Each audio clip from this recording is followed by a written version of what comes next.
गोदावरीचे पवित्र तीर, गोदावरीचे पवित्र नीर, गोदावरीचा शीत समीर, भवतिमीर नाशक, गोदावरीचे महात्म रुचिर, प्रख्यात जे अखिल जगतीवर, एकाहून एक धुरंधर संत प्रवर तेथे झाले। अनेक तीर्थ या गोमती तिरी, अधविनाशक जेथील वारी, भवरोग स्नाने पाने निवारी, पुराणांतरी वर्णिले।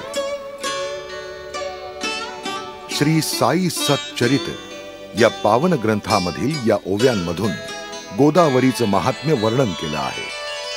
गोदावरी नदीचा उल्लेख पुराणामध्ये गोमती या नावानं सुद्धा आढळतो। गोमती नदीचा तटप्रदेश अतिपावन व पवित्र मानला गेला आहे। जगप्रसिद्ध ज्योतिर्लिंग त्र्यंबकेश्वर तसंच भगवान श्रीराम प्रभूंच्या वास्तव्यानं पुनीत झालेलं नाशिक नगर गोदावरी तीरावर वसलं आहे।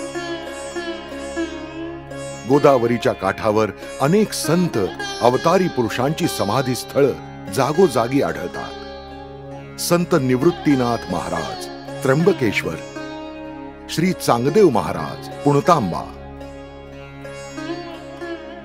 तसंच श्री क्षेत्र पैठण येथे एकनाथ महाराज यांच्या समाध्या, संत ज्ञानेश्वर यांनी भावार्थ दीपिका या ग्रंथाची रचना गोदाकाठी नेवासे येथे काही काळ राहून केली आहे। हा ग्रंथ ज्ञानेश्वरी या नावानं सर्व परिचित आहे। अशा आध्यात्मिक परंपरेचा वारसा लाभलेल्या परिसरात पुढे 19व्या शतकात आणखी 2 तीर्थस्थळ महान संतांच्या वास्तव्यानं उदयास आली। यातील पहिलं गोदा तटावर वसलेलं श्री शिर्डी क्षेत्र आणि दुसरं आहे गोदामाईच्या उदरातून नैसर्गिक चमत्कारानं निर्माण झालेलं सराला बेट।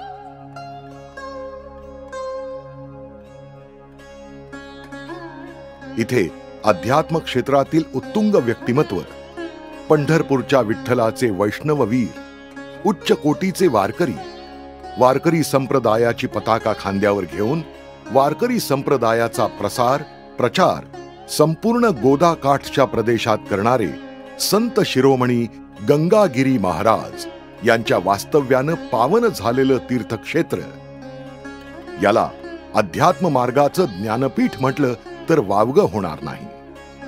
शिर्डी तीर्थक्षेत्राचा उदय व विकास भगवान स्वरूप श्री साईनाथ महाराज यांच्या पावन वास्तव्यानं झाला हे सर्व जग जाणतं। परंतु फार थोड्या लोकांना हे माहीत आहे की श्री साईनाथ महाराजांची थोरवी व त्यांचं महत्व अखिल जगतास सर्वप्रथम संत गंगागिरी महाराजांनी सांगितलं।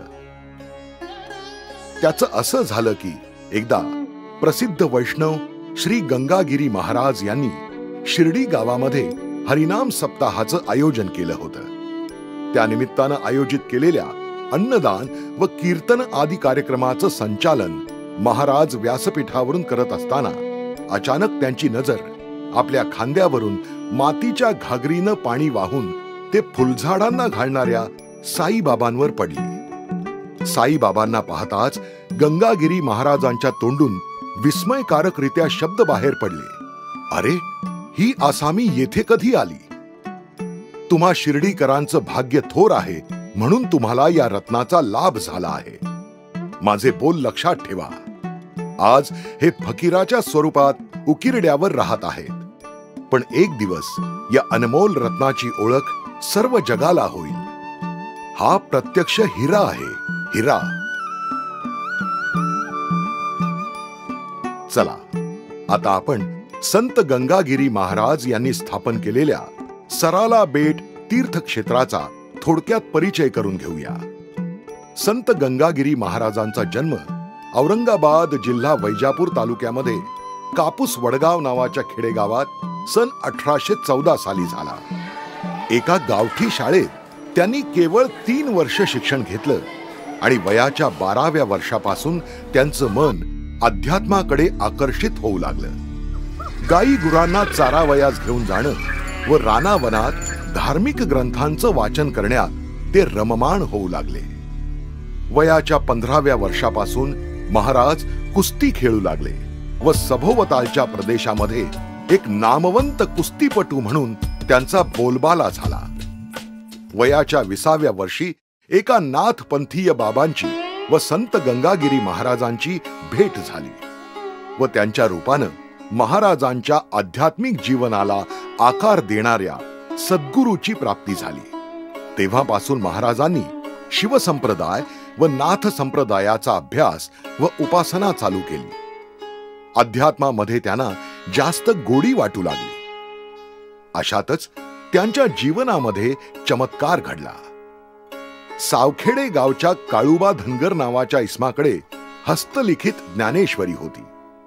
त्याला दृष्टांत झाला की ही पोथी कापूस वडगावच्या संत गंगागिरी महाराज यांना दे. या ग्रंथ प्राप्तीनंतर संत गंगागिरी महाराजांच्या मनोवृत्तीत आमूलाग्र बदल होऊ लागला.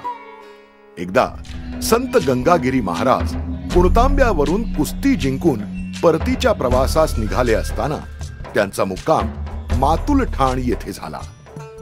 तिथे त्यांची भेट बाल ब्रह्मचारी श्री लक्ष्मणबुवा गिरी नावाच्या थोर अधिकारी व्यक्तीशी झाली. त्यांनी संत गंगागिरी महाराजांना मोलाचा उपदेश केला की अरे, सर्वसामान्य कुस्तीगिराबरोबर कुणीही कुस्ती जिंकेल, पण काळाशी कुस्ती खेळता आली पाहिजे. ज्या काळाने मोठमोठ्या व्यक्तींना गिळंकृत केले त्या काळाशी जिंकून दाखव.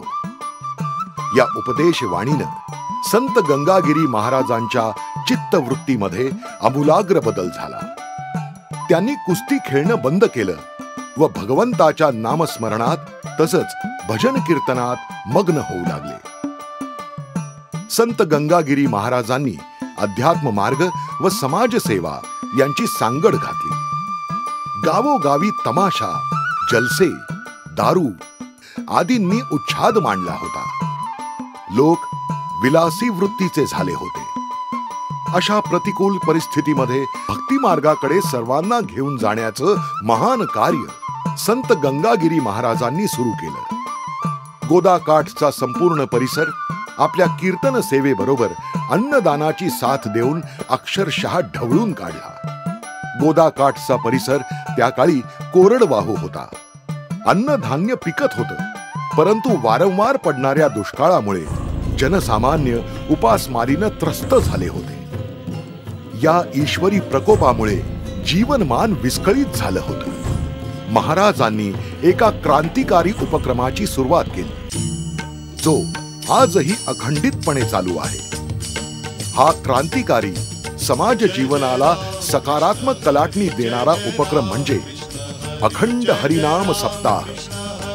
पुढे संत गंगागिरी महाराजांनी याच उपक्रमास आपल्या जीवनाचं ध्येय बनवलं व गावोगावी हरिनाम सप्ताहाचं तसंच सोबत अन्नदानाचं आयोजन होऊ लागलं. दुष्काळामुळे उपासमारीनं तडफडणाऱ्या लोकांना अन्नदानाच्या माध्यमातून त्यांची भूक मिटवण्यासाठी अध्यात्माला अन्नदानाची जोड दिली. सन 1858 पासून नियमितपणे अन्नदानाचे हरिनाम सप्ताह अव्याहतपणे आयोजित केले जात आहे. याला कायमस्वरूपी उत्पन्नाची जोड हवी, तरच स्थैर्य प्राप्त होईल. त्यासाठी कायमस्वरूपी केंद्र व शेतीची जोड असावी असा विचार संत गंगागिरी महाराजांच्या मनात आला व त्यांनी ज्या ठिकाणी आत्मचिंतनात अनेक दिवस व्यतीत करून ज्ञानसाधना केली होती असा शांत परिसर मिळवण्यासाठी ते प्रयत्न करू लागले. तो भूभाग म्हणजे आजचं सराला बेट होय. सराला बेट शिर्डीपासून पुणतांबा, मातुलठाण, नाहूर मार्गे साधारणतः 30 ते 35 किलोमीटर अंतरावर आहे. अगोदर या बेटाची मालकी वैजापूरकर सावकार बचराल शेठ यांच्याकडे होती. त्यांना संत गंगागिरी महाराजांनी आपला मानस बोलून दाखवला. 1873 साली बेटाचे मालकी हक्क बचराल शेठनी स्वखुशीनं महाराजांकडे ताब्यासहित सुपूर्द केले. यानंतर महाराजांच्या हरिनाम सप्ताह तसंच अन्नदान कार्याला गती मिळाली. अनुयायांचं योगदान, जनतेची साथ, कार्यकर्त्यांची सेवा व शेतीमधील उत्पन्न यातून सराला बेट व अन्नदान उपक्रम नावारूपास येऊ लागले आणि हळूहळू या बेटाचं एक पावन पवित्र अशा तीर्थक्षेत्रात परिवर्तन झालं. संत गंगागिरी महाराजांच्या मुखातून कायम एक अमृत वचन येत असे. ते म्हणजे देने को अन्नदान, लेने को हरिनाम, तरने को लीनता, डूबने को अभिमान. संत गंगागिरी महाराजांचं हे ध्येय वाक्य ब्रीदवाक्य होतं.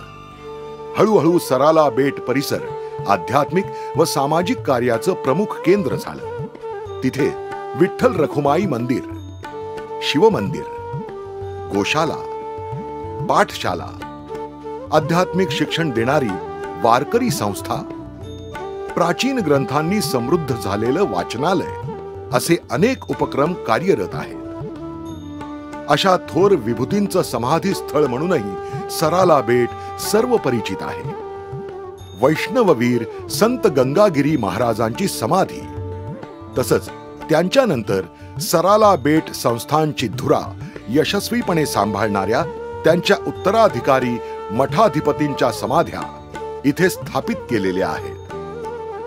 हल्ली या मठाचा कारभार या परंपरेतील वर्तमान कालातील मठाधिपती महंत रामगिरी महाराजांच्या मार्गदर्शनाखाली पाहिला जातो. सद्गुरु योगीराज गंगागिरी महाराजांच्या कृपेने या ठिकाणी आणि ध्यान केंद्र परिक्रमा, गोदावरी परिक्रमा म्हणजे बेट सराला बेट परिक्रमा आणि त्याचप्रमाणे गंगा आरती आणि दीप उत्सव अशा प्रकारे आणि केला जाईल. दुसरा मुद्दा या ठिकाणी असा आहे तो म्हणजे नक्षत्र बाग केली जाईल.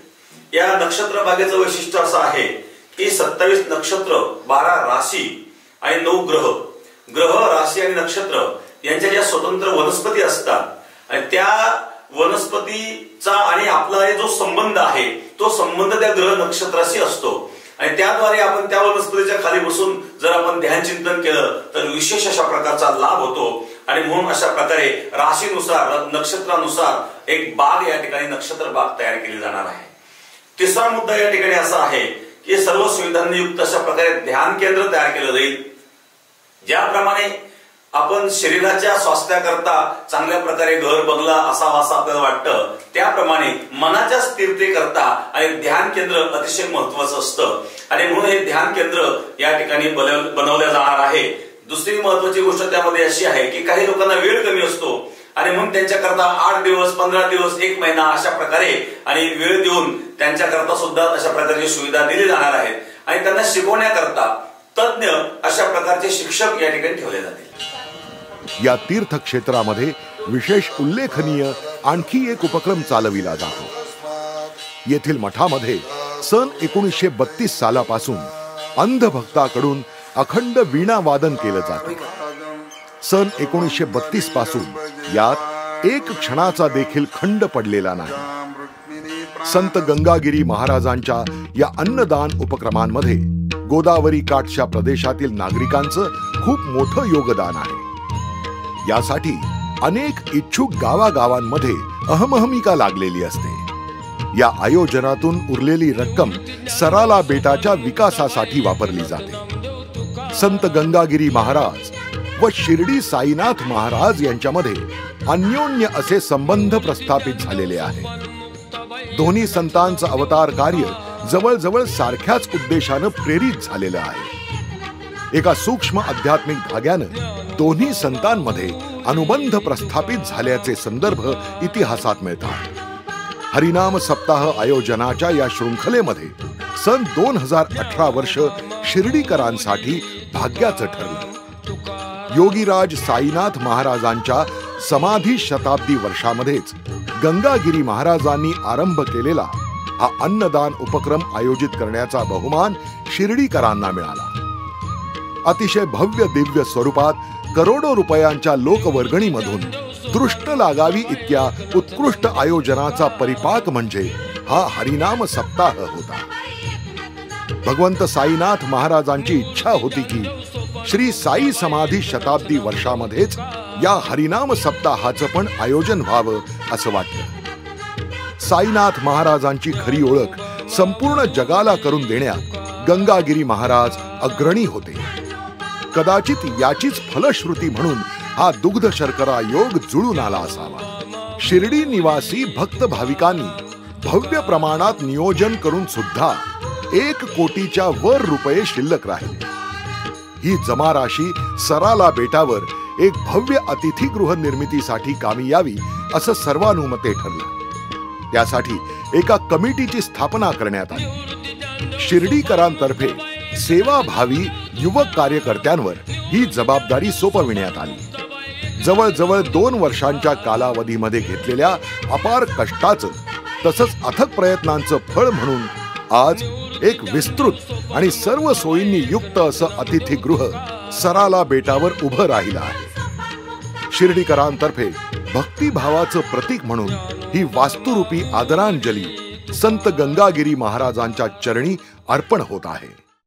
इतिहासाच्या काही पानांवर या गौरवशाली सोनेरी क्षणांना निश्चित रूपानं स्थान प्राप्त होईल यात काही शंकाच नाही. सर्व भक्त भाविकांसाठी या वास्तूचा सदुपयोग व्हावा ही आशा व्यक्त करून आम्ही येथे विश्राम घेतो. मुक्ती आणि संपदा, नरके मुक्ती आणि संपदा, संत संग देई सदा, संत संग देई सदा, संत संग देई सदा. तुका म्हणे गर्भवासी सुखे घालावे आम्हासी, सुखे घालावे आम्हासी, सुखे घालावे आम्हासी. गुण गाईन आवडी हेची माझी सर्व जोडी, माझी सर्व जोडी हेची माझी सर्व जोडी.